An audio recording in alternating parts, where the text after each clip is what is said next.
Hoy en Cátedra Jurídica vamos a hablar del famoso acuerdo marítimo entre República Dominicana y los Países Bajos, entre otros temas de interés del derecho internacional. Para ello contamos con un gran especialista en derecho internacional.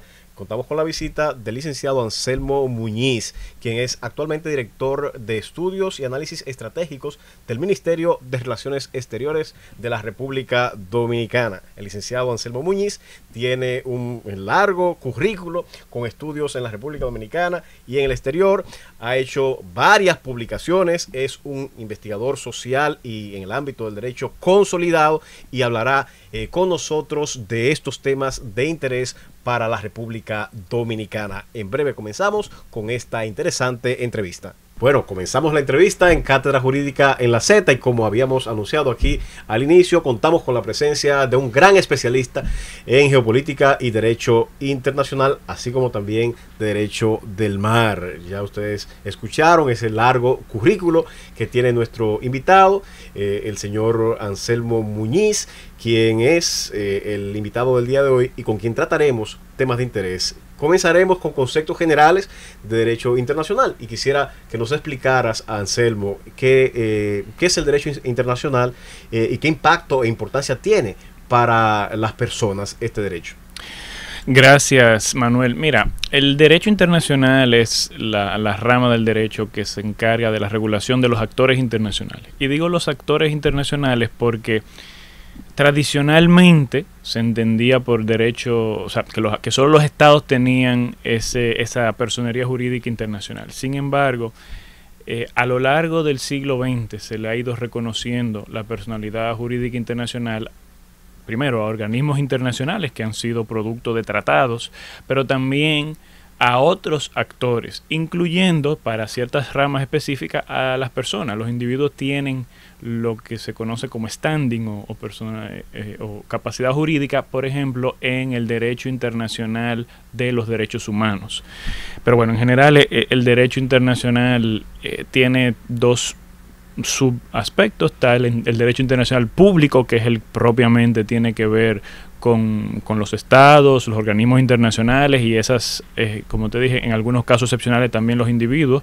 Y el derecho internacional privado, que más bien es un conjunto de reglas que regulan las relaciones de los individuos con los estados en la medida en la que puedan ir de un estado a otro. Por ejemplo, el tema de la validez del matrimonio celebrado en un estado, pero verdad que las personas viven en otro, o el tema de la defunción de un nacional de otro estado. También el derecho internacional privado regula aspectos de la sucesión, algunos aspectos comerciales y demás. Cuando tú hablabas de organismos internacionales, quisiera que explicaras ese concepto de cara al público, que se entienda cuáles son esos organismos y el impacto que ha tenido su creación para el desarrollo del derecho internacional público. Perfecto. Bueno, cuando hablo de organismos internacionales me refiero, por ejemplo, a la Organización de las Naciones Unidas, que es el más reconocido, la Organización de los Estados Americanos, la OEA. Pero han tenido incluso también antecedentes. Antes de la Organización de las Naciones Unidas existió lo que fue la Liga de las Naciones, fundada después de la Primera Guerra Mundial con el objetivo de que mantuviera la paz, pero que fracasó porque no pudo precisamente evitar la Segunda Guerra Mundial. Entiendo que la organización internacional de más larga duración continua, creo que es ahora no sé si es la OIT o la Cruz Roja Internacional. Creo que la Cruz Roja Internacional, aunque la Cruz Roja Internacional no empezó como un organismo como tal, sino como una asociación privada que luego fue absorbida. Entonces creo que tendría que decir que es la Organización Internacional del Trabajo, OIT, que antecede a la Liga de las Naciones, fue reincorporado al sistema de Naciones Unidas. ¿Qué impacto tiene que se le conceda ese estatus de organismo y de personería jurídica a estos, se le puede decir, entes internacionales? Mira, desde muchos puntos de vista, un organismo internacional es una persona jurídica de derecho público, pero internacional. Así como, por ejemplo, nosotros a nivel interno tenemos entidades de derecho público, por ejemplo, una dirección general, por ejemplo, qué sé yo, un ayuntamiento, etcétera. Son entidades de derecho público. La importancia y la influencia o el impacto que tienen en la vida de las personas es que estos organismos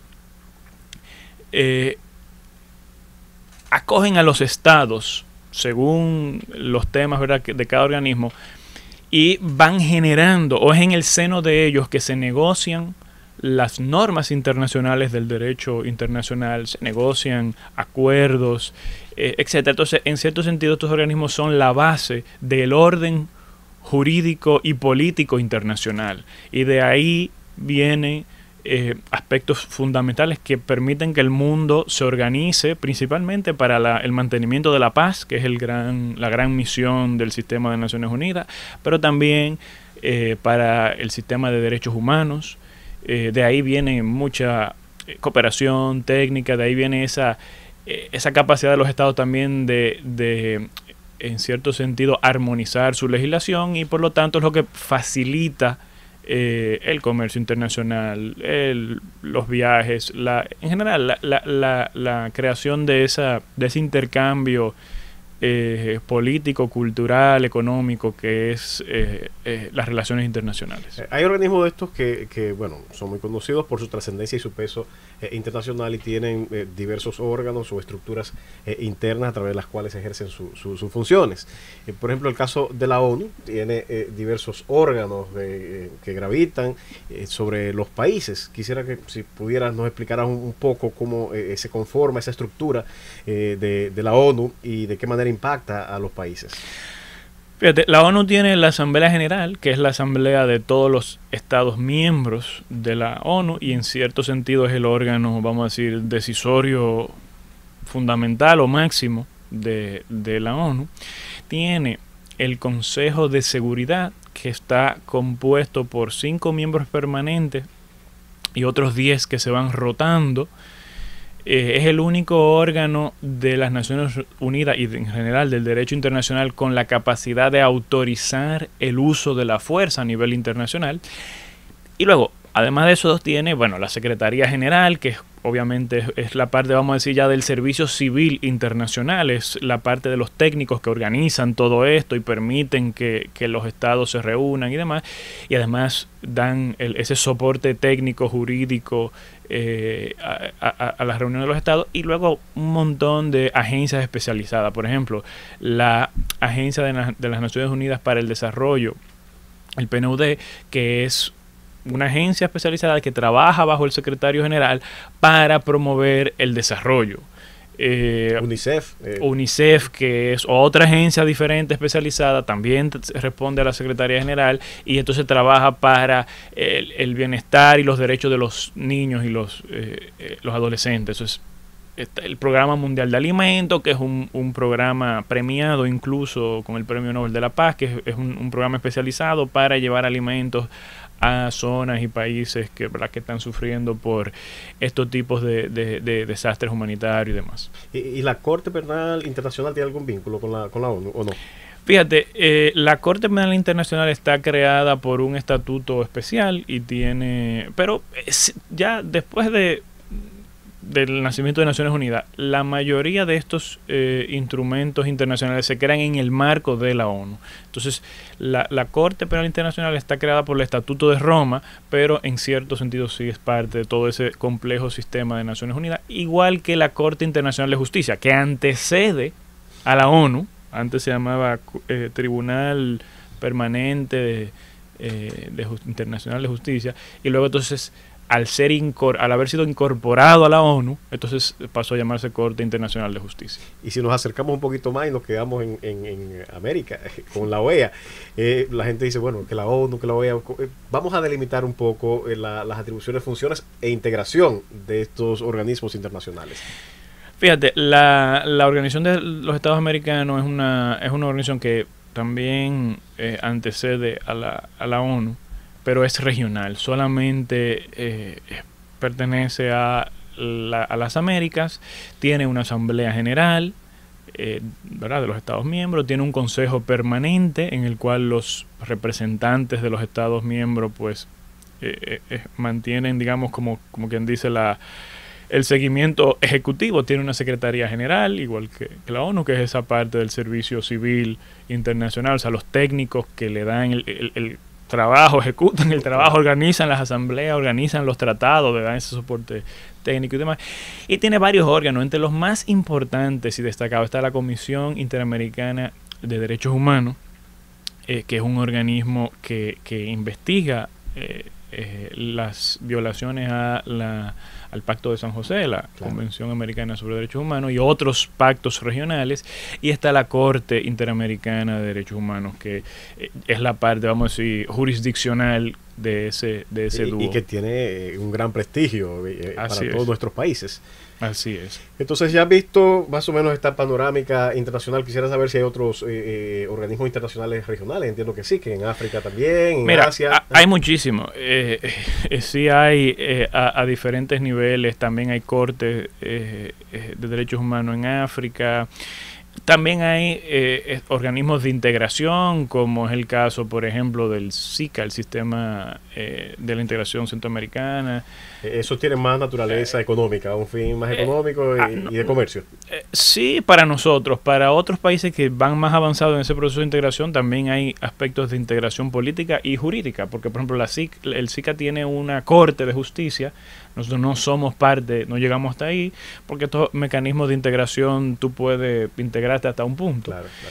Hay solo algunos de los países del SICA son parte de la Corte de Justicia. Eso más bien es como un tribunal, digamos, de casación, porque no es un tema, es una Corte de Justicia incluso para temas de derecho interno, similar a la Corte Europea de Justicia, que falla casos de derecho interno, pero relativo a las regulaciones de la comunidad. Anselmo, vamos ahora a aterrizar a la parte práctica. Hablar de derecho internacional público, sobre todo, tiene mucho que ver con tratados internacionales, con acuerdos y demás. Y quisiéramos que nos explicaras al público que nos escucha, cuál es el trámite que se sigue o que siguen los países para que se apruebe un tratado internacional y que tenga una fuerza legal. Mira, el trámite de la aprobación de los tratados internacionales es una combinación de regulaciones internacionales y de derecho interno. Usualmente los tratados se negocian ya sea bilateralmente o en el seno de algún organismo internacional. Y voy a ponerte un ejemplo que lo vamos a conversar un poco más adelante, es la Convención sobre Derecho del Mar, que es algo que es un tratado que se negocia en el seno de la Conferencia sobre Derecho del Mar organizada por las Naciones Unidas. Los países tienen sus negociadores, acuerdan un texto, el tratado queda listo para firma y los países que quieran lo firman. Ahora, firmar el acuerdo es una declaración de voluntad, pero no obliga todavía al Estado. Ahí entra entonces a jugar la legislación interna de cada país. Cómo yo ratifico en función de qué órgano en mi país tiene esa facultad. En el caso dominicano... Pero ¿cuál es la autoridad usualmente que tiene la facultad o prerrogativa de hacer la negociación? Bueno, las negociaciones usualmente las hacen los ministerios de Relaciones Exteriores. Y esto viene porque la Convención de Viena sobre Derecho a los Tratados plantea o establece que se presume que el jefe de Estado y el ministro de Relaciones Exteriores o autoridad equivalente tienen plenos poderes y tienen la representación de jure del Estado y pueden obligar al Estado sin ninguna otra prueba. Para traerlo un poco al derecho interno, que quizás además en una sociedad comercial, el gerente, si es una SRL, o el presidente, si es una SA, el presidente del Consejo Ejecutivo, la ley le presume el derecho de firmar a favor, para obligar a la sociedad comercial. Entonces, asimismo, la Convención de Viena sobre Derecho a los Tratados le presume al jefe de Estado o de gobierno y al ministro de Relaciones Exteriores o autoridad equivalente esa autoridad. Pero puede ser delegada a un embajador, a un ministro, etcétera. Y también en el marco de nuestro derecho constitucional, a quien se le atribuye la representación máxima del Estado, es a nuestro jefe de Estado, que es el presidente de la República. Así es su delegatario al ministro de Relaciones Exteriores. Entonces, en el caso de nuestro país, ya una vez el Poder Ejecutivo firma un tratado, este debe ser ahora, a partir de las reformas del 2010 de la Constitución, o de la nueva Constitución del 2010, primero, el texto del tratado debe ser sometido a un control previo de constitucionalidad ante el Tribunal Constitucional, que evalúa si ese texto podría o no chocar con la Constitución, y si no, entonces el texto sigue su trámite y debe ser entonces ratificado por el Congreso Nacional a través de una resolución. En ese sentido, entonces se da que el Poder Ejecutivo, que en la teoría, digamos, de separación de poderes que inspira nuestra Constitución, tiene la facultad de hacer tratado, entonces somete ese ejercicio al control del Poder Legislativo, que es el poder, digamos, más representativo. Y en el caso nuestro, que no todos los países tienen eso, pero en el caso nuestro, que tenemos ese control previo, entonces también se da este otro visto bueno previo por el Constitucional, y ahí entonces con esa, digamos, confluencia de voluntades, el tratado queda ratificado por el país. Ahora, hay un detalle.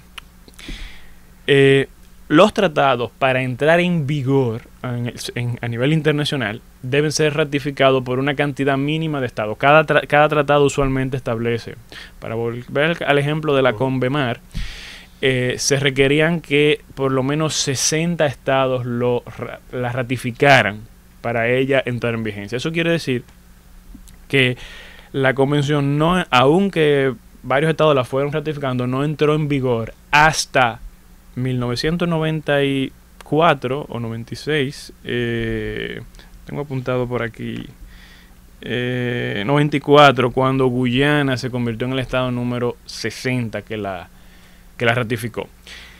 El caso nuestro, que la ratificamos en el 2008, pues ella entró en vigencia inmediatamente para nosotros porque ya estaba en vigor. Pero en el caso de los estados, de los primeros, ¿verdad?, que la ratificaron antes de que entrara en vigor, pues ellos la ratificaron, pero la convención todavía no estaba en vigor. Entonces, resumiendo, la figura que está autorizada para negociarlo es, en este caso, los cancilleres o ministros de Relaciones Exteriores, como representantes del Estado. El ministerio, porque obviamente el ministro no va a cada reunión. Claro, o sea, ellos actúan en nombre del ministro y este a su vez en nombre del presidente de la República. Es una competencia del Poder Ejecutivo. Luego de que se hace la negociación, se somete a un control previo de constitucionalidad, cuya responsabilidad en nuestro caso es el Tribunal Constitucional. Luego de ahí el Congreso Nacional tiene que ratificarlo. No hay un trámite de denuncia o de información, sí, claro, después al órgano depositario, exacto, para que entre en vigencia o no. Sí. Después que el Poder Legislativo ratifica, entonces el Ejecutivo debe notificar al ente que guarda, digamos, el asiento de ese tratado, y diferentes tratados, ¿verdad?, tienen diferentes entes que lo custodian, debe notificar ese instrumento. En el caso, por ejemplo, de los tratados bilaterales, lo que hace es un canje de notas. Yo te mando por nota en mi instrumento de ratificación, y cuando tú ratificas, tú me mandas la tuya. Porque ahí no hay un ente tercero, ¿verdad?, que sirve de custodio. Bueno, vamos a hablar, comenzó aquí con un tema interesante, y hablo de acuerdo bilateral, tratado, convenio, convención. Vamos en el próximo segmento a establecer la diferencia entre estos conceptos, y además ya vamos a entrar en un tema que ha sido objeto de gran discusión, y es el acuerdo de República Dominicana del Mar con los Países Bajos. Este será un tema central en el próximo segmento. Manténgase en sintonía en Cátedra Jurídica y en breve continuamos. Estamos aquí en presencia de uno de los grandes especialistas del derecho, quien es director de Estudios y Análisis Estratégicos del Ministerio de Relaciones Exteriores de la República Dominicana, Anselmo Muñiz. Manténgase en sintonía. Bueno, estamos en Cátedra Jurídica con el director de Estudios y Análisis Estratégicos del Ministerio de Relaciones Internacionales de la República Dominicana. Exteriores de la República Dominicana. Anselmo Muñiz, un estudioso del derecho internacional, de la geopolítica, y como ya han visto, domina al dedillo el derecho internacional. Ahora vamos a aclarar algunos conceptos para entrar al tema que quizá muchos están esperando que discutamos, que es el tema del acuerdo bilateral con los Países Bajos. Pero antes de hablar de este tema, de este acuerdo, quiero que un poco establezca la diferencia entre acuerdo, tratado, convenio, convención, que son términos que usualmente son parte de la jerga del derecho internacional. Mira, la verdad es que ahí pasa lo mismo que con los contratos y los acuerdos o los convenios en el derecho interno. Todos son términos que significan lo mismo, significan acuerdos. Entonces, más bien un tema de la práctica. No es que tenga realmente una consecuencia jurídica relevante la diferencia terminológica. En la práctica, el concepto de convención se reserva para los acuerdos, y ese es vamos a acuerdo como el término genérico o más amplio que lo abarca todo. Entonces, para aquellos acuerdos que son abarcadores, tanto en temas como en la cantidad de partes, ¿verdad? Por ejemplo, la Convención Americana sobre Derechos Humanos, porque es un tratado general, marco, que tiene como intención aplicar a todo el continente, establecer un marco general de todos los derechos humanos. Luego a esa convención se le han ido creando protocolos adicionales, que son cosas más puntuales y en lo que usualmente no todos los estados se han ido sumando y demás. Entonces, tratado también podríamos definirlo como un término más genérico o genérico, pero usualmente cuando estamos hablando de acuerdos bilaterales también se usa el concepto de tratado. No se utiliza esto de hablar convenio o convención cuando es un acuerdo entre partes, pero tú puedes encontrar autores que así lo tratan, porque vuelvo y repito, en realidad no es que haya una diferencia de categorías normativas.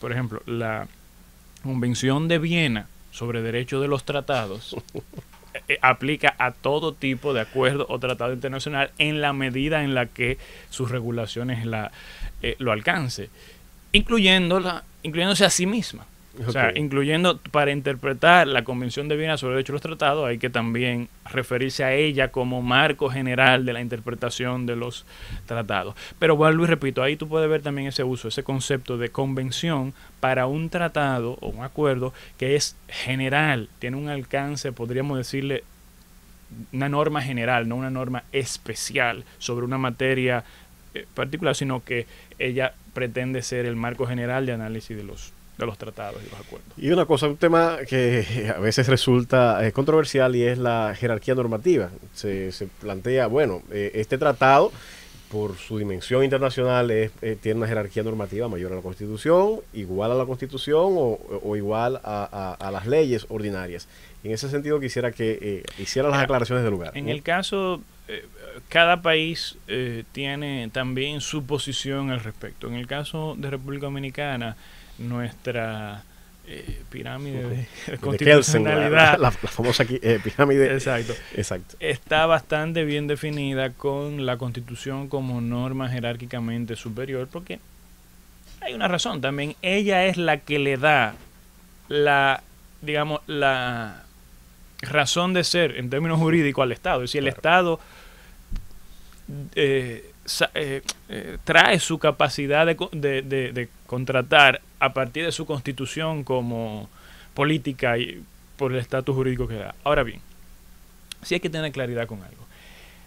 Una vez un Estado ratifica un acuerdo, asume obligaciones internacionales y este se convierte también en parte de su legislación interna. En el caso nuestro, por ejemplo, el artículo 26 de la Constitución así lo establece, que nuestro país reconoce y aplica las normas del derecho internacional en la medida en la que hayan sido debidamente adoptadas por sus poderes públicos. Entonces, una vez un tratado es ratificado por República Dominicana y asumido siguiendo todo el procedimiento, entonces ya es una norma que aplicamos, y ahí hay un tema. A partir de la propia Convención de Viena sobre Derechos de los tratados deben aplicarse de buena fe, el principio de pacta sunt servanda.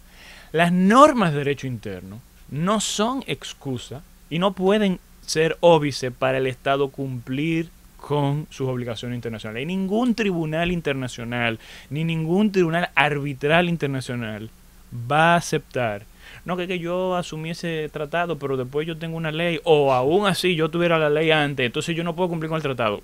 Eso no es problema. Para el derecho internacional, el Estado, cuando ratifica un tratado, asume la obligación de adecuar sus leyes para interpretarlas o aplicarlas de manera armónica con la obligación asumida en ese tratado. En términos sintéticos y sencillos, pudiéramos decir que un tratado, siempre que no verse sobre derechos humanos, tiene una jerarquía normativa igual que la ley y por tanto tiene sus consecuencias jurídicas. Exacto. Ahora, ¿qué pasa con aquellos que tienen el tema de los derechos humanos como un elemento? En el caso nuestro, también por aplicación del artículo 26, los tratados que versan sobre derechos humanos son parte del bloque de constitucionalidad. ¿Y eso implica?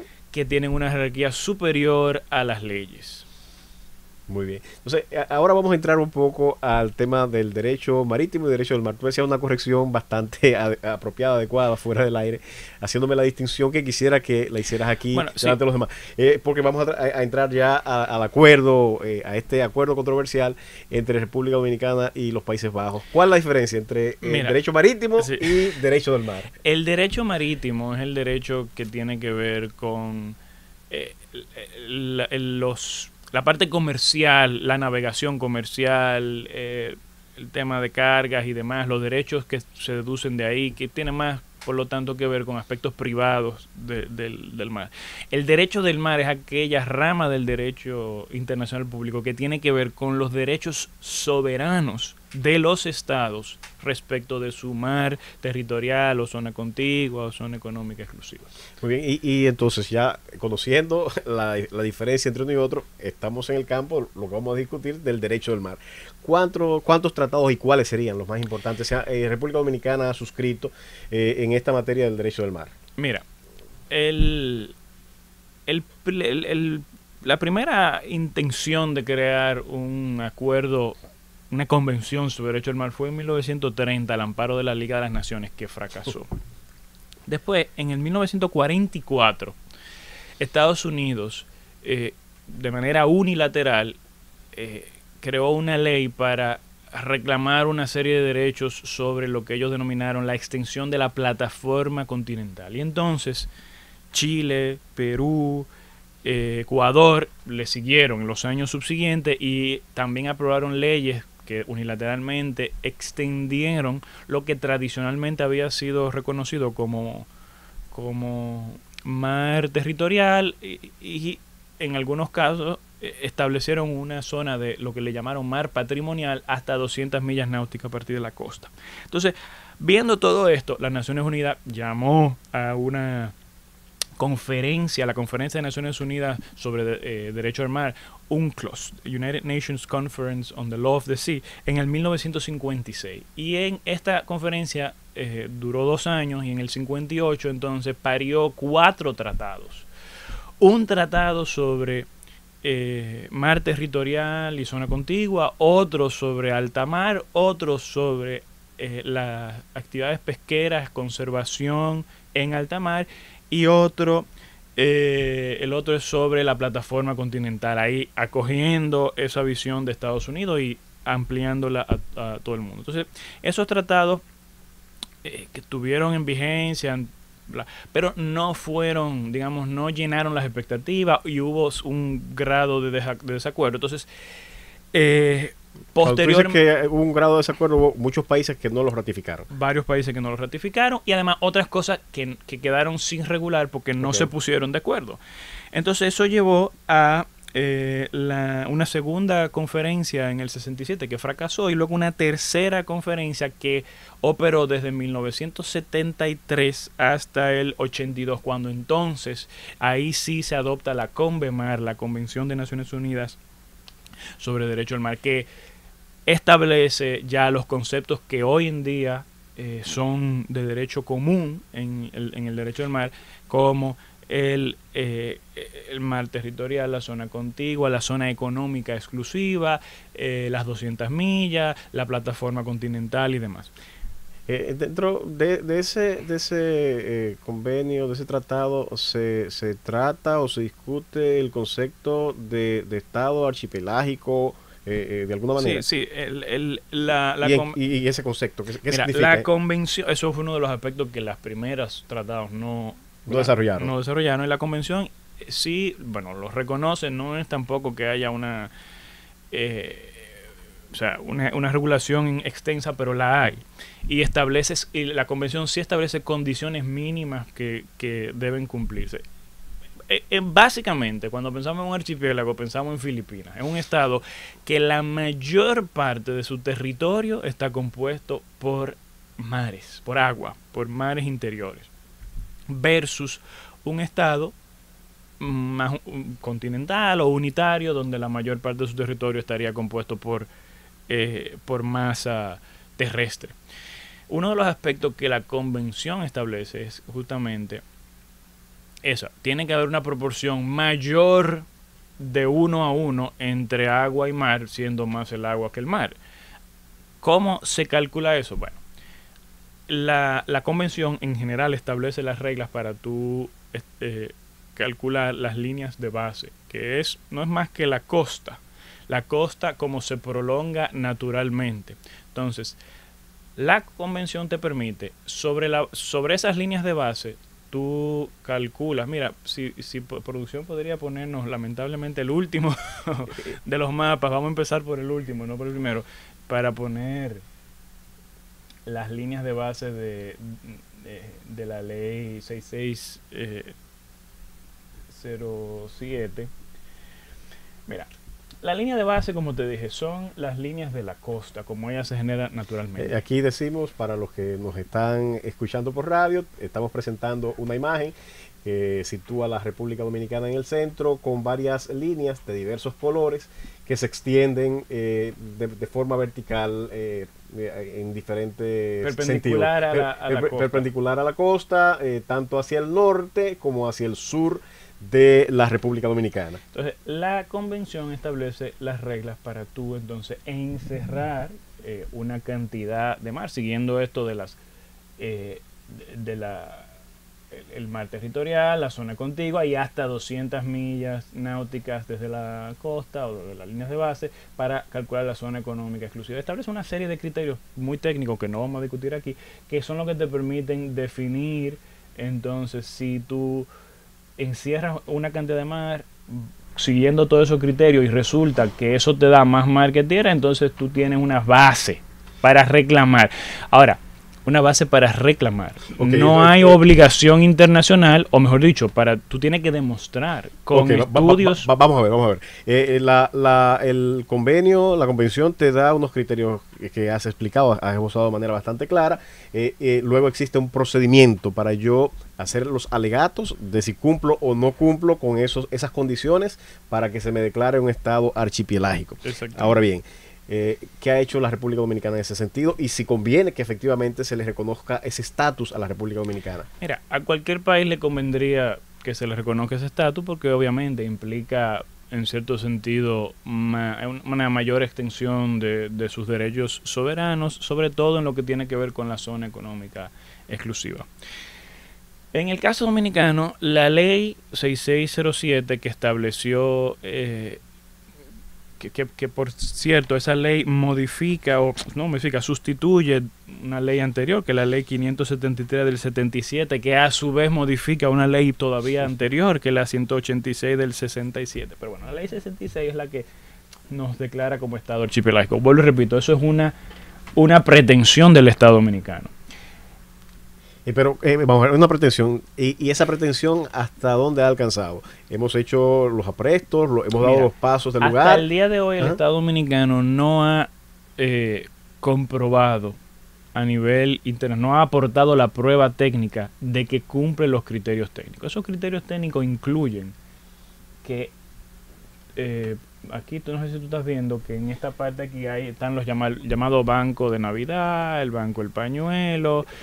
Son una serie aquí está señalando Anselmo la parte norte de la República Dominicana. Exacto. Hacia el norte de la costa de la isla de Santo Domingo hay una serie de bancos de arena y arrecifes y demás que Serían necesarios demostrar que ahí hay tierra, ¿verdad?, que permanece por encima del mar, en alta mar. Perfecto. Y que esos islotes, peñones, son capaces de soportar estructuras y vida humana, por lo menos ahí, aunque no la haya, pero deberían ser capaces de, para poder entonces utilizar eso como punto de referencia, como costa relevante. Perfecto. Porque fíjate que eso implicaría que la costa de República Dominicana se mide de allá. Es decir, que no sería aquí bordeando la tierra firme, sino allá arriba, en aquellos bancos o islotes que extenderían el punto de partida para nuestro mar territorial. Exactamente. Lo que queda en este mar interno serían aguas interiores. Ya hay más similar a una bahía como la bahía de Samaná que a...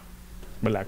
Entonces, claro, para demostrar eso, habría que haber contado con los estudios técnicos que demuestren, como te digo, que ahí hay esos islotes, esas islas que están por encima de la marea en alta mar, y es lo que hasta la fecha no se tiene evidencia de que haya pasado. ¿Y en qué se está? ¿Se está haciendo esto? ¿No se está haciendo? ¿Es importante hacerlo? Mira, ANAMAR ha dicho que ha estado haciendo... ¿Qué es ANAMAR? ANAMAR es la Autoridad Nacional del Mar, es un órgano especializado creado por la Ley 6607 precisamente para el tema de investigación científica y entre otras cosas también para gestionar algunos aspectos fundamentales de la ley. Y ANAMAR ha hecho ciertas investigaciones en algunos de los puntos y tendrán ellos, ya le corresponderá a ellos en su momento, pues dar a comunicar los resultados científicos de eso y generar las pruebas. Lo que te puedo decir que hasta el momento, quizá algo que uno pensaría que es algo que debió haberse hecho previo a la ley, pero aparentemente se ha esperado más de una década después de la ley para hacer eso. Entonces, nada, yo le dejaría a que sea ANAMAR que indique qué ha encontrado en esas especificaciones, porque yo lo que no soy es técnico del mar. Exacto. Solamente la parte jurídica, que es la que estamos discutiendo aquí en el día de hoy. Pero sí existe como política de Estado una definición, un interés porque se declare un Estado archipelágico que ha sido expresado en una ley. Ojo, debo decir que es un reclamo que ha sido objetado por varios países, incluyendo nuestros vecinos marítimos, Estados Unidos y Reino Unido, así como otros estados como Japón y más estados. Y la razón por la cual ha sido objetado es porque, bueno, ¿dónde están los estudios que demuestran que ustedes tienen más allá de esas islas lo que ellos han señalado? Entonces, en ese orden, vamos a explorar, pero ya en el próximo segmento, pero antes de irnos al otro segmento, hay un concepto que un poquito hacen uso muchos de los que critican el acuerdo entre República Dominicana y los Países Bajos, y es el concepto de equidistancia. Antes de entrar a la pausa, ya para abordar el acuerdo en sí en el próximo segmento, ¿qué es esto, el concepto de equidistancia, y cómo cabe dentro de este otro concepto del que hemos hablado, que es el Estado archipelágico? Bueno, pues un poquito larga la explicación. Adelante. Perfecto. Mira, la Convención sobre el Derecho del Mar establece que los estados, para delimitar sus límites, sus fronteras marinas, deberán negociar con el espíritu de llegar a un acuerdo, una solución equitativa. Si no logran llegar a un acuerdo, entonces siempre tienen el litigio como vía alternativa, y entonces le da el derecho a cualquiera de los estados limítrofes, bueno, que si no llega a un acuerdo, entonces te llevo ya sea ante un tribunal arbitral o ante el Tribunal de Derecho del Mar o ante la Corte Nacional de Justicia, según nos pongamos de acuerdo dónde vamos a llevar el litigio. Entonces, la convención establece que los acuerdos deben ser equitativos. No define lo que es la equidad, y obviamente, esto es un programa de cátedra jurídica, asumo que una parte importante de la audiencia viene del ámbito del derecho. La equidad es un aspecto general del derecho, que en algunos sistemas, como el sistema de common law, está muy desarrollado, en otros, como los sistemas continentales, quizás no tanto, pero es parte del derecho. Entonces, ha sido la jurisprudencia internacional la que ha llenado la que le ha dado contenido a ese aspecto de equidad.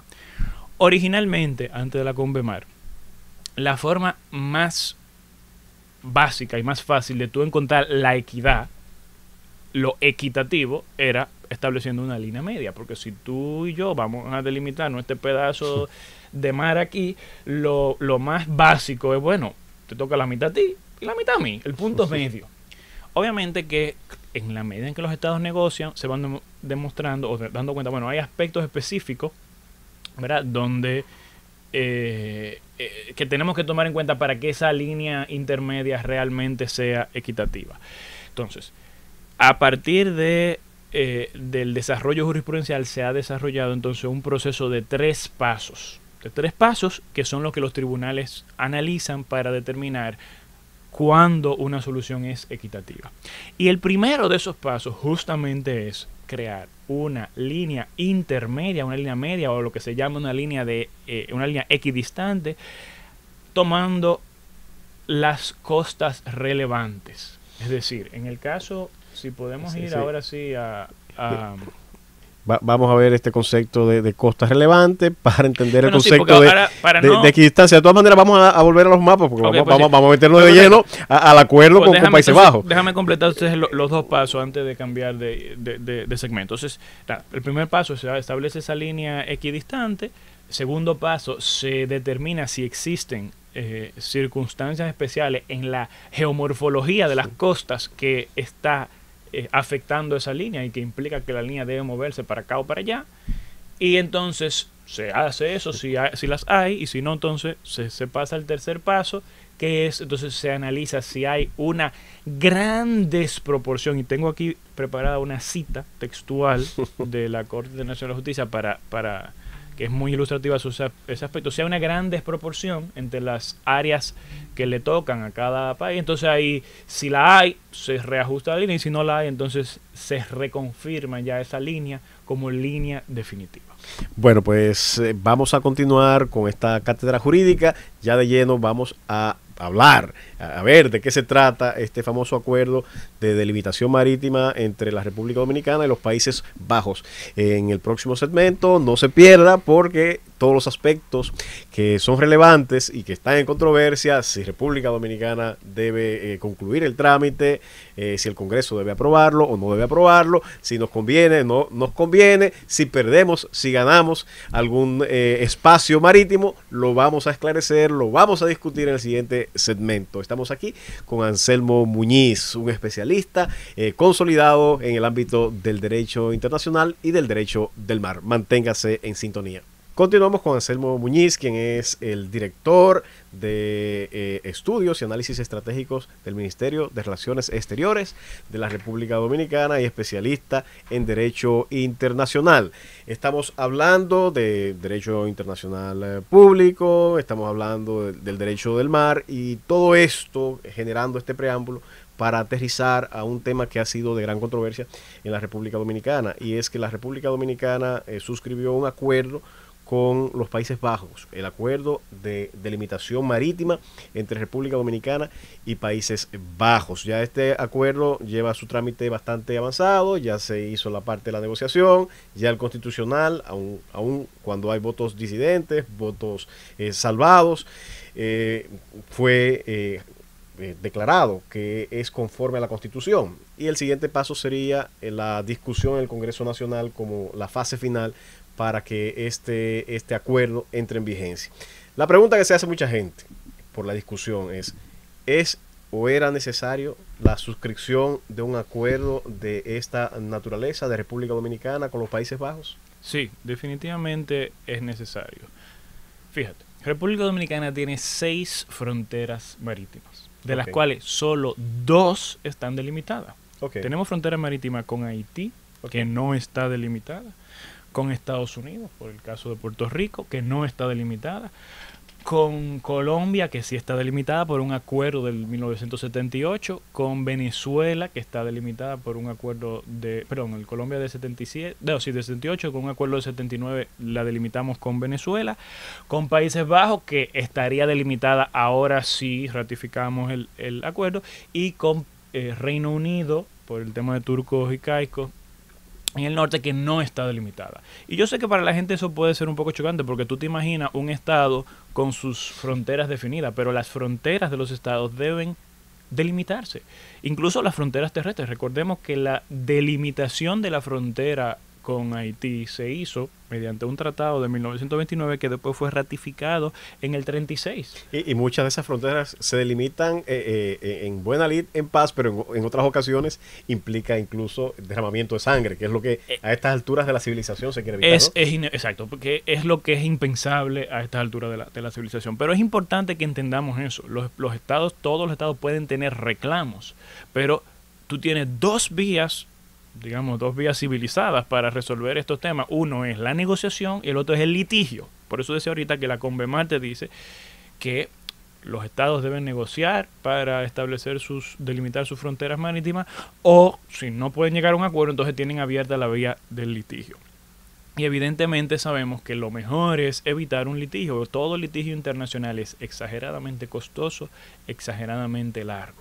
Y en última instancia, ¿qué es lo que pasa? Cuando hablamos de que tenemos esas 6 fronteras, pero no están delimitadas, quiere decir que no hay una claridad jurídica internacional oponible a los demás estados de dónde empieza mi territorio y dónde termina el del otro. ¿Y qué problemas prácticos puede ocurrir en el caso del mar? Primero, eso limita la capacidad del ejercicio soberano de los derechos, por ejemplo, en aspecto económico. ¿Qué tal si hay algún recurso que podemos explotar pero que no lo queremos explotar ahora y no tenemos quizá la capacidad de explotarlo ahora? Entonces, si no hay claridad de dónde empiezo yo y dónde termina tú, entonces otro podría aprovechar y explotarlo. Ahora, cuando tú tienes la certidumbre jurídica de que eso está dentro de mi territorio, tú puedes dejarlo ahí guardado tranquilo para cuando tú quieras y para cuando tú puedas explotarlo, y nadie puede vulnerar eso. Pero también si tú quieres hacer concesiones, tú no puedes estar haciendo concesiones, o sería muy difícil, muy costoso para el Estado hacer una concesión sobre un bien que está en un territorio disputado, porque qué compañía, ¿verdad?, va con facilidad a decir, bueno, está bien, tú me diste la concesión ahí, pero el otro Estado puede, porque está en disputa, decir que yo estoy invadiendo su territorio y meterme preso o llevarme a mi gente presa. Entonces, pero también en temas de seguridad y narcotráfico, donde tú vas persiguiendo un posible un yate, exacto, lo que sea, un bote o una aeronave, o está pasando un barco y ocurre un delito en una zona que está en disputa. ¿A quién corresponde la jurisdicción? Usualmente, y eso sobre todo en estos temas de derecho penal es importante, porque recuérdate que cuando hay duda, la ley penal debe fallar en favor del reo. Entonces, nos conviene como estados, tanto a Países Bajos como a nosotros, tener claridad cuál es la línea divisoria, porque ella tiene todas estas implicaciones de derecho económico, penal, de seguridad, porque ahí sabemos, bueno, esto es nuestro territorio, este es el territorio que tenemos que cuidar y custodiar, y sobre el cual tenemos un derecho, y ahora tenemos una certidumbre jurídica. Es decir, no hay otra forma de delimitar esa frontera marítima que no sea a través de los acuerdos. O el litigio. O el litigio, que lo que hace el tribunal es que te impone un acuerdo. Exactamente. Entonces, en este caso, la pregunta es, al momento de negociar este acuerdo, ¿lo negociamos bien? En cuanto al contenido, ¿se hizo de forma correcta? ¿República Dominicana se beneficia de este acuerdo? Sí, indudablemente. Mira, a partir de la ley 6607, como te dije, hubo varios estados que reclamaron. Y eso, en parte, también es lo que dificultó, ¿verdad?, que se iniciaran estas negociaciones antes. En el 2018 el presidente de entonces, Danilo Medina, creó la Comisión Interinstitucional para la Delimitación Marítima, en la que la preside el Ministerio de Relaciones Exteriores, pero que está el Ministerio de Defensa, está la Armada, está ANAMAR y está el Instituto Cartográfico Militar.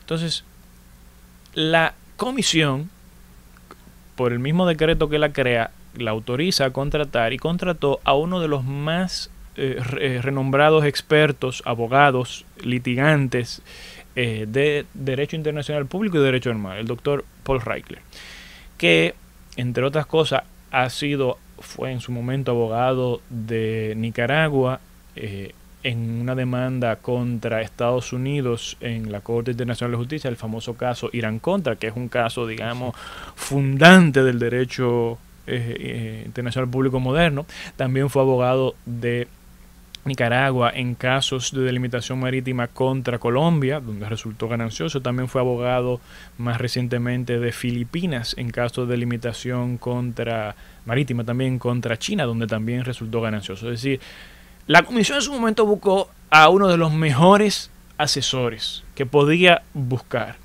que además se especializa precisamente en defender estados pequeños frente a potencias más grandes.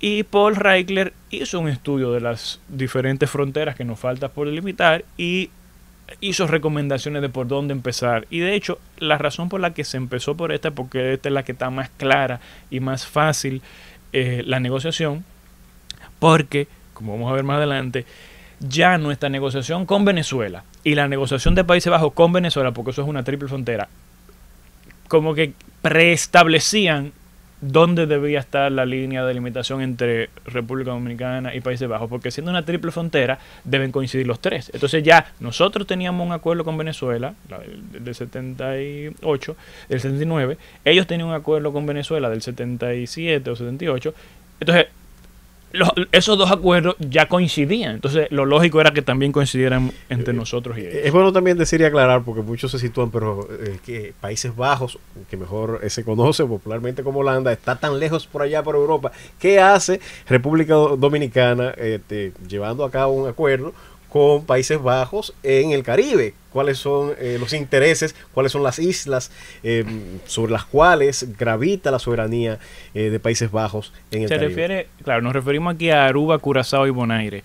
Fíjese, el Reino de los Países Bajos es una entidad federal que tiene varios entes que lo componen. En el caso de Aruba y Curazao son considerados países que son parte del reino, igual que, por ejemplo, Inglaterra considerado un país parte del Reino Unido de Gran Bretaña e Irlanda del Norte. En el caso de Bonaire es un municipio del país de Países Bajos, que es uno de los países que compone el reino de Países Bajos. Son aspectos internos de cómo se configura ¿verdad? Esa nación, pero bueno, esas tres islas son territorio de ese ente, de ese estado denominado Reino de los Países Bajos, y tienen un grado interno de autonomía para aspectos de derecho interno y de regulación interna, pero la política exterior, la defensa y la negociación de tratados la lleva el ente federal denominado Reino de los Países Bajos, que negocia por todos esos países. Entonces, correcto. Entonces quisiera que nos explicara, incluso con los mapas, los anteriores, los acuerdos que hasta el momento están vigentes de delimitación marítima entre República Dominicana y otros países, y en qué consiste en el fondo el acuerdo que está en proceso de ratificación, claro, ya casi en el Congreso, que es el acuerdo marítimo con los Países Bajos. Mira, aquí tenemos el mapa de correspondiente al acuerdo de 1978 con Colombia. Aquí estamos mirando, para los que nos escuchan en radio, la parte sur de la República Dominicana, y en la parte al extremo bajo las costas de Colombia y de Venezuela. Al frente de ambas está Aruba, Curazao y Bonaire, que son los tres territorios que tienen un vínculo de soberanía con los Países Bajos, o como mejor conocen muchos, Holanda. El nombre correcto es el Reino de Países Bajos. Exacto. Entonces, si te das cuenta, tenemos aquí una línea roja que corresponde al acuerdo que se estableció en 1978 con Colombia. La caja negra, ¿verdad? Esa cajita negra es un área de exploración y de conservación científica marítima, negociada también de común, o sea, es un área común para esos fines de exploración y conservación marítima. Para que se entienda, tenemos casi a mitad del camino entre la parte sur de República Dominicana. Es a mitad del camino. Y eso es lo importante. Es una esa línea corresponde a la quinta. ¿Por qué? Fíjate. Aquí volvemos al concepto de equidistancia y la importancia para esta delimitación. Y vamos a hacerlo. Este acuerdo es previo a la CONVEMAR. Recuerda que la CONVEMAR, como dijo ahorita, estuvo lista en el 82. Nosotros, sin embargo, la ratificamos en el 2008. Okay. Pero bien, aun si ese acuerdo fuera a negociarse ahora con la CONVEMAR, el resultado sería igual por lo siguiente. La CONVEMAR establece que los estados tienen derecho a 12 millas náuticas de mar territorial, que en el mapa está marcado por esa franja azul, vamos a decirle como un azul más clarito, que está más pegada a la costa. Luego, otras 12 millas náuticas, que por cierto 12 millas náuticas son 22 kilómetros, de zona contigua, que es una zona de amortiguamiento para la protección de ese mar territorial tuyo. Y luego los estados tienen hasta 200 millas náuticas o 370 kilómetros de zona económica exclusiva, que no es tu territorio, pero sí es un espacio que tú puedes explotar conjuntamente con otros países. No, donde tú tienes derechos soberanos sobre los recursos económicos que hay. Okay. Son tuyos. Son tuyos los recursos. Tuyos los recursos. Okay. Tienes que permitir, bajo ciertas reglas, la navegación, porque no es mar territorial, pero sí la parte económica es tuya. De ese espacio. Okay. Ahora bien, fíjese que en todos los casos... el punto de partida para ese espacio es el mar territorial o la zona contigua. No, el punto de partida para esas 200 millas son las líneas de base. Las líneas de base que están allá en la costa. Pero conforme por lo tanto, el mar territorial y la zona contigua están contadas dentro de esas. Pero ¿y si nos consideramos como un estado archipelágico y por aquí surgiera algún tipo de callo, no se extendiera ese mar? Claro, pero no hay callos, ese es el punto. Por arriba, por el norte sí hay callos o los bancos, etcétera, pero aquí no tenemos nada. Por lo tanto, esa... ahora no hay discusión con relación a cuál es el punto de partida. Exactamente, y es importante eso recalcarlo, porque en el acuerdo de Países Bajos se utilizó como líneas de base las mismas líneas de base que establece la ley 6607. Ok. Ahora bien, que nos está reconociendo el carácter de el acuerdo no conflictúa en ese sentido con la ley. Okay. Ahora bien, es importante que la convención habla de hasta 200 millas, e incluso también habla de hasta 12 millas náuticas. Pongo el caso de Venezuela y Trinidad y Tobago. Ahí no hay 12 millas de diferencia, por lo tanto ninguno de los dos estados en la parte de mar que están frente a frente pueden reclamar las 12 millas de mar territorial. Porque no hay 24 millas para ellos repartirse 12 de mar, y mucho menos zona contigua, y mucho menos zona económica exclusiva. En el caso de nosotros, con toda nuestra costa sur, donde coincidimos, como dijimos, con Colombia, con Venezuela y con estas tres islas, Aruba, Curazao y Bonaire, que corresponden a Países Bajos, no hay 400 millas para dividirnos, 200 millas para ellos y 200 millas para nosotros a lo largo. Entonces, como no hay esas 200 millas, lo que sí hay que repartírselo. Entonces, en 1978, reconociendo esa realidad, el Estado negoció a partir de una línea de equidistancia, que fue lo mismo que si podemos pasar producción al otro mapa, que es el acuerdo con Venezuela, que es esta línea fucsia, es lo mismo que se hizo en el caso de Venezuela. Fíjate que la línea con Venezuela tiene dos líneas, una del lado oeste y una del lado oeste. En el medio avanzamos un poquito más, son dos líneas perpendiculares que se extiende a mitad del camino entre Venezuela y paralelas. Estas líneas son paralelas a la costa. Paralelas a la costa, perdón. Son líneas paralelas a la costa entre la República Dominicana y Venezuela. Son dos, ¿por qué son dos líneas y no tan unidas? Porque hay una franja de esas dos líneas donde en el medio está Países Bajos, o sea, Aruba, Curazao y Bonaire. Entonces, como los dos países sabíamos que ese pedazo de mar le corresponde a un tercero, obviamente la división, la frontera marítima con Venezuela va por aquí y después se salta ese pedazo que es el de Países Bajos y retorna por allá, por el lado este, hacia lo que sería el frente de ya nuestra costa más al este, o sea, en este caso la isla Saona, que es donde están contadas como en el mapa, que es lo que queda de frente con esa parte de Venezuela ya. Luego, más al este, en el caso de nosotros, está Puerto Rico.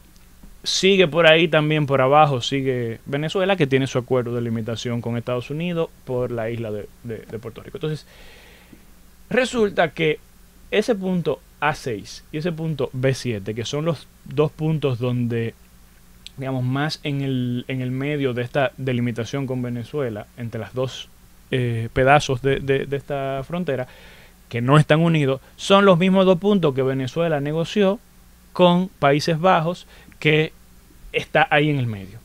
Es decir, que ese espacio que está entre A6 y B7, que no podía definirse con Venezuela, porque está dentro de la soberanía de Países Bajos, está sí dentro del acuerdo entre Venezuela y Países Bajos. Desde el 79. Desde el 79, ok. Que desde ese momento sabemos que está eso. Y ahora bien, solamente falta completar la pata con el acuerdo con República Dominicana, ratificando ya un límite prácticamente previamente definido. Entonces, ¿cómo recomendó el doctor Paul Reichler? Okay.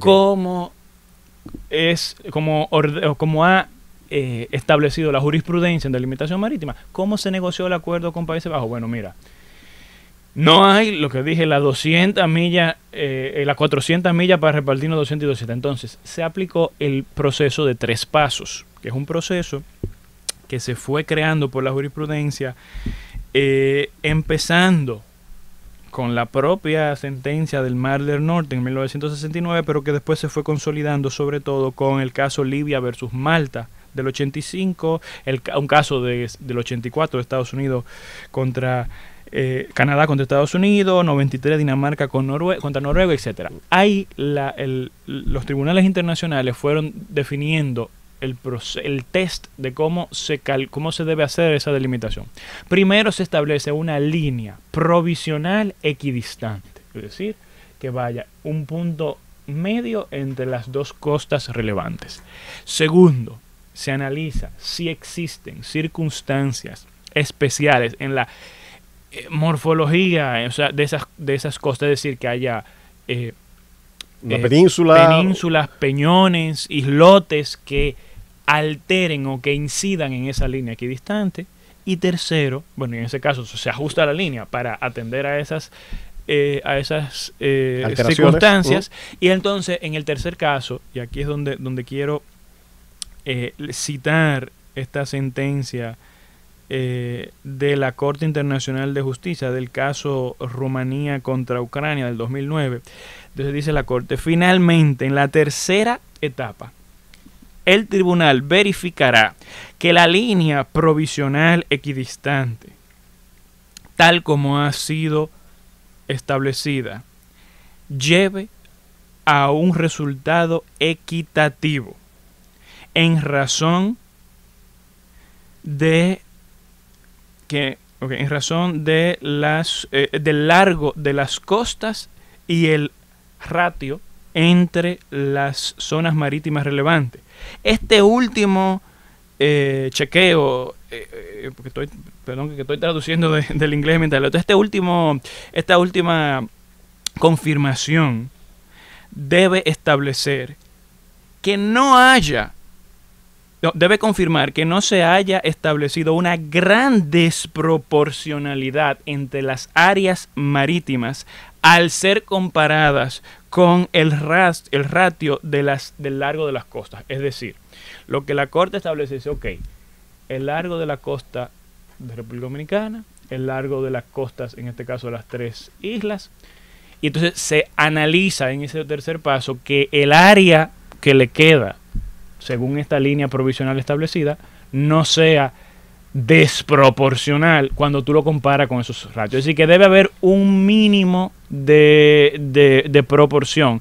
Pero claro, la Corte dice, esto no sugiere que las respectivas áreas deben ser exactamente proporcionales a las costas, sino que no deben ser la Corte dice great disproporcional, es decir, no debe ser grandemente desproporcional. Hay un grado de desproporción que es aceptable y la Corte lo ha establecido en 1 a 1.9. Es decir, de ahí para arriba es que hay un problema. Ya estamos con el tiempo encima y quisiéramos que nos digas de la forma más resumida posible en qué nos beneficia este acuerdo con los Países Bajos y qué gana la República Dominicana con el mismo.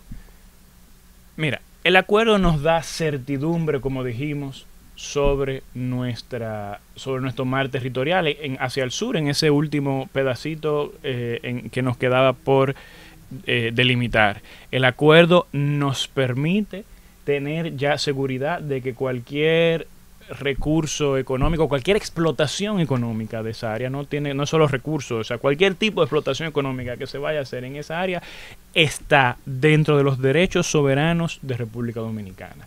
También nos da certidumbre desde el punto de vista de la seguridad, la lucha contra el narcotráfico, la lucha contra, en general, el delito internacional. Porque establece exactamente hasta dónde tenemos nosotros esa obligación y derecho de custodiar, y en caso de apresamientos ocurridos en esa zona ya hay certidumbre de cuándo el apresamiento ocurre dentro del territorio o dentro de la jurisdicción dominicana y cuándo ocurre dentro de la jurisdicción de Países Bajos en este caso. Entonces ahí tenemos ya, esa es la línea que quedó como línea equidistante, que como dije coincidía porque fue la misma metodología con estos tres pasos que coincide con... O sea, lo que pasa al final es que como no hay ninguna circunstancia relevante, no hay islas en el medio de entre La Saona y Aruba, Curazao y Bonaire, que es donde son las partes de los puntos donde se están comparando, no hay nada en el medio, ahí no hay una península, ahí no hay un peñón, ahí no hay algo que justifique cambiar esa línea. Pero que si siguiéramos la lógica del anterior, de los acuerdos con Venezuela y con Colombia, es prácticamente una línea recta que une los dos puntos que faltaban por definir. Exactamente, porque no hay hacia el sur ningún tipo de circunstancia que justifique otra cosa que no sea esa primera línea. Y eso, la Corte, ese tipo de acuerdo, la Corte lo ha reconocido como un acuerdo equitativo. O sea, y en ese sentido entonces nos daría certidumbre respecto a todo este espacio que va desde esa línea hasta el punto de esta isla que se toma de referencia, ¿no?